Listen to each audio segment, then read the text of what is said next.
Let's start the fifth and the last part of our chapter, Rise and Spread of Christianity. In this part, we'll study about crusades and about the monasteries and nunneries.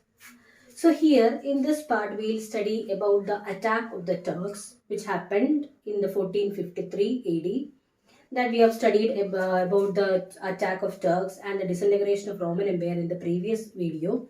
Now in this video we'll study about what happened after that, or that attack of Turks and the Jerusalem and the holy places of Christians were attacked and made under the control by the Turks. And after that, what happened? After making this part under their control, those areas, Jerusalem and the nearby places and the holy lands of Christians became under the control of the Turks. And later, what happened during that time? The most important incident happened was crusade. You can see it here, crusades and its effects are the main topic which we are going to study in this part. What is this crusade means? Crusade, literally we can say that it's a war between, it's a holy war. It's a war fought between Muslims and Christians for their holy land, Jerusalem and the nearby places, Nasriyat, etc. So here in this war, the most important thing happened is it was not a single war. It was so many wars were fought between these people. About 8 wars were fought between Christians and Muslims for acquiring the Holy Land, and all these wars resulted in the formation or beginning of a new culture. When the people came in contact with other group, other community, and when so many people from different part of the world came together for this war, there resulted in the giving, or we can say that it's they were giving and taking the culture and tradition, beliefs, etc., and a new culture formed during that time. That all we will discuss in the remaining part. So here the most important topic which we are going to deal in this part is crusade. It's a holy war fought between Christians and Muslims for the Holy Land. The next topic which we are going to deal is, here you can see monasteries and the nunneries. What is this monasteries and nunneries?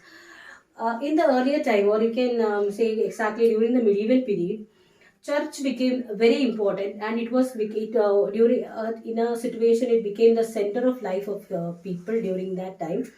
And these monasteries and nunneries are considered as the place which people can go and ask help. Those educated, they were the most educated people during that time. The monks and nuns were the most educated people, and there were so many libraries were there. They gave so many aids and helps to the people. So it was this monasteries were considered as a center for people for asking help, and these monks and nuns were considered as the what guiding people during that time. Monks, they mainly lives. Monks means like our sadhu or our sannyasi, we can call in Christianity, we call them as monks. And monks live in monasteries. And this word monk itself means that alone. They have to live alone. And they are very educated people. They help the people. They give impart education. They usually give education in the Christian literature, Christian way of life, etc. And they live in monasteries, and the nunneries were given, or it's another part where the female nuns or female live, means female monks, we call them as nuns, and they live in not in monasteries, they live in nunneries. So both are mainly considered as the center of religion of Christianity.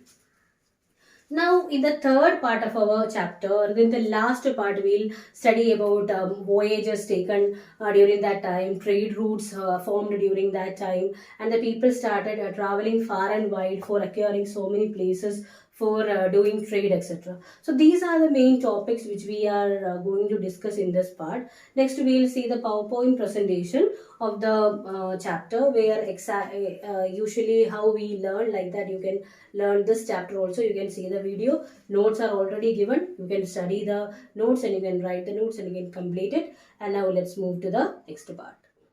The Turks attacked the Byzantine Empire in the year 1453. They captured Jerusalem. This Jerusalem Nazareth, and all these places are considered as the holy land of Christians. And this area, this portion of Jerusalem and the holy land of Christians was occupied by the Ottoman Turks.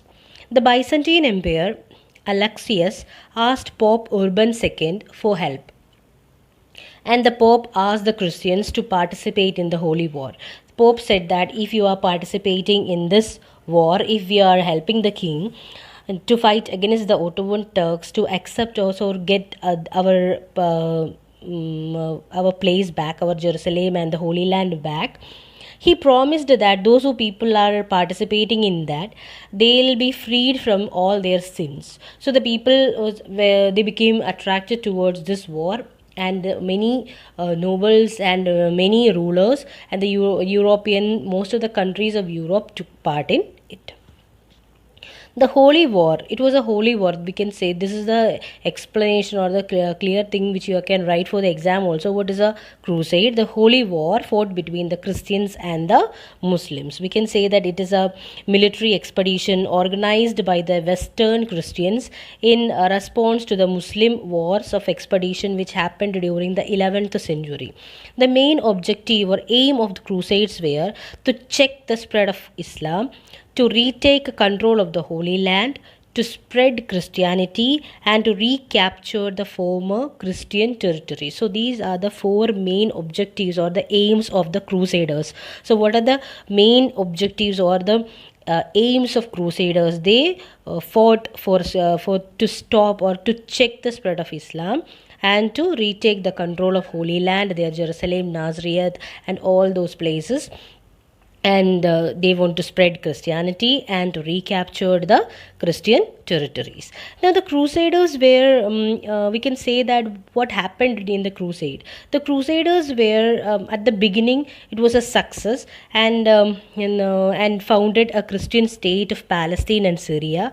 But later what happened, the continued growth of the Islamic State ultimately led to the failure of the Crusaders. But the beginning it was a success, but later it started becoming a failure. The Crusaders could not drive the Turks out of the Holy Land, but the Holy War brought about many changes in the culture and life of the medieval Europe, because during that time many people from different parts of the world came together, and in such cases what happened, their culture, their tradition and their lifestyle mixed up, and that led to the formation of a new enlightened thing that happened during 15th century. We call it as Renaissance or a rebirth. It happened due to Renaissance. Now you can see a video of Renaissance.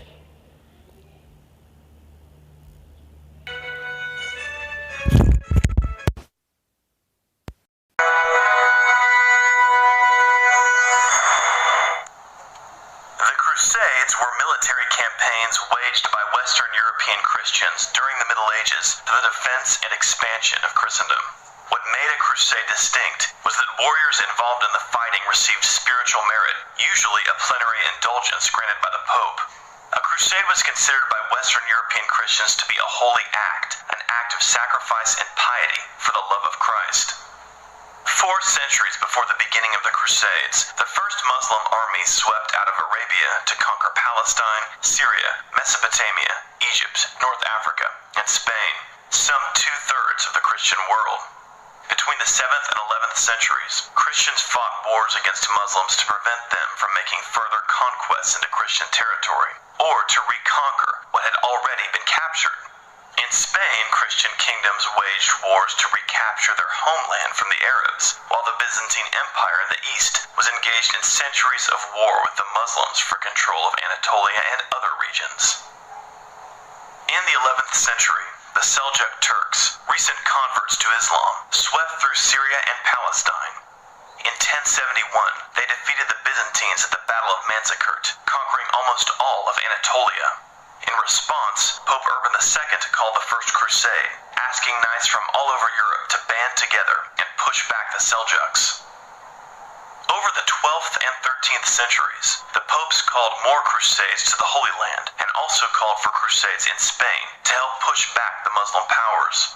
Crusades against Muslims were not called with the intention of converting them to Christianity. Rather, they were called to regain control of territory that had been previously Christian but had fallen to Muslim armies. Jerusalem had been conquered by the Muslims in 637 and was considered particularly important to Western Christians since it was the site of Christ's crucifixion. Indeed, Jerusalem was revered as the holiest site in the Christian cosmos, and it was particularly important to Western Europeans that it be brought again under Christian rule. When in the 11th century, news arrived that Christian pilgrims traveling to Jerusalem were being harassed and killed by the Seljuk Turks, this fact alone inspired many knights to join the First Crusade. Although the Crusades were called to reclaim lands, greed was not a primary motivation.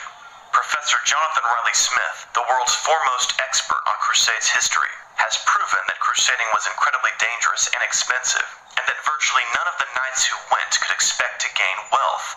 Indeed, they often bankrupted themselves crusading. The primary motivation for crusading was spiritual, with the knights joining because they believed that they were doing God's work by fighting to protect Christian pilgrims and to reclaim holy sites like Jerusalem, and that involving themselves in a crusade would win them spiritual merit. The Crusades to the Holy Land saw many failures but also many successes. The First Crusade and the Third Crusade, for example, were both very successful, though ultimately later, at the close of the 13th century, the last Crusader holdings in Syria and Palestine would be captured by the Muslim Mamluk Empire. However, the Crusades in Spain achieved lasting victory, with the whole of Spain being ultimately recaptured by the Christians. Later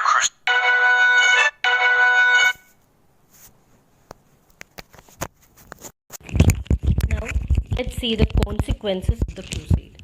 Before that, I think you understood about the crusade. It's a war which was fought between Christians and the Muslims for the Holy Land. And many European countries joined due to so many reasons. And later what happened at the beginning, it was a success, but later the Ottoman Turks became more powerful, and these people, they were not able to withstand that. Now, what are the consequences for the crusade? The crusades brought the people of Europe in the contact with the civilization of Greek and the Muslims. So the people who were gone for the crusade, they came in contact with people of different part of the world, and thus resulted in the mixing up of our culture, and the culture, their civilization, everything started mixing up. It paved the way for Renaissance, which was called as a rebirth. It happened in the 15th century. The Crusaders encouraged trade and commerce in the 12th and 13th century. It is between East and the Western countries. So it also paved the way for trade between East and the Western countries. The growth and prosperity of people demanded better condition of law and order. And what happened? Decline of feudalism, increase in the power of king. All these things happened as a consequence of the crusade. So once again we'll see that again the crusade brought the people together, and mixing up of culture happened, and it paved the way for Renaissance. And the crusade also encouraged trade. And the last one is the growth and prosperity of the people. After doing trade, they became rich, so they demanded the king to give them more good law and order, more protection. Military service become more important, and along with that, during that time, feudalism or the hierarchy of the landlords started declining, and there was also the increase of power of kings. The knights and the landlords lost their power, and the king became more powerful during the time. And these are the main consequences which we can say about the crusade. So crusade is a war which was fought for regaining the Christian based place like Jerusalem and the nearby areas, and along with that it was a war fought between Christians and Muslims. And this crusade made so many impact. It was not just a war, it was a war which made so many good impacts. That's why it became very famous and popular and very important in our history. Now the next portion of our chapter is about the monasteries. What is a monastery? You can say that a monastery is a place where the monks and the nuns live. Who is a monk and a nun? A person who devote his whole life for God and for humanity is called a monk. And many monasteries emerged in Europe during this time, during the early medieval period. And the monasteries are the place where a monk live, and these monks usually live in a small community. It's a community of priests, and they devote their life to spiritual matters and to the service of the society. That is their main aim. Their life is devoted to the God, and along with that they are the people who do service to humanity. The women who are devoted their life to the God, they are called as nuns, and they live in a separate monastery called as convent and nunneries. The life of the nuns are also devoted to prayer and their service to sick, poor, and the weak people. And the monasteries and this usually work as an education center also. Monks and nuns cannot marry, and had a led a simple life according to they are having a code of law. According to that they have to live. They are having a rigid code of conduct, and according to that they have to live. And their life is not as simple as a common man. And such and such, so many practices, so many vows or promises they have to take throughout their life. This code, the code of conduct of the nuns and monks, and they give stress on the resistance to material temptations and on self sacrifices, pursuit of goodness, etc., are the main thing which they have to follow in their life. Now these people live in nunneries and the monasteries, and they live a separate life than a common man. Monasteries help in spread of Christianity in Europe and in other part of the world. Many monks educate children, and their main theme is not only spreading their religion, they also give education. The monasteries also worked as an education center. Some of the monasteries, they developed to some famous universities like our Oxford University, Cambridge University, etc. Monasteries also played a significant or important role in preserving and spreading knowledge. They also gives importance to spreading knowledge, and they also gives importance to spreading the ideas of Christianity throughout the world. Now, these monasteries did a great service to mankind, and their motto or their promise or their main theme of their religion is the main theme of these monasteries is to serve service to society. Their main aim is to give service to society and to deal with all the poor, sick, and all such type of people. Monasteries emerged as a center of art, architecture, etc., and they encourage architecture, wood carvings, mural paintings, art of making stained glass, etc., are some of the works done by them. Now, at the last, we can see that these people not only do all the art and architecture, they were giving importance to agriculture also. Monasteries had their own land. Along with that, some barren lands are also taken by these people, and these people used to do agriculture there. Monks and serfs cultivate land, and they clear jungle, they cultivate crops, and they help the poor people. And thus we can say that between 600 CE to 1500 CE, the church became the main cultural institution in Europe, and it also played a very important role in spreading Christianity and spreading a new thought or new enlightened thought to the people. And we can say it as a brief that in Europe, the monasteries, they helped in the spread of Christianity, helped in spreading education and learning, and preserved knowledge by preparing manuscripts. They also made so many manuscripts. They wrote the Bible, and they converted to different languages. Like that, so many works they have done. They encouraged art, architecture. They served humanity, and also contributed to the economic development. So these are the main important thing which we have to study in this chapter. I think you have enjoyed and you have understood about this chapter, and now you can read it. You can do the exercise, and question answers are already given. Learn that. Thank you.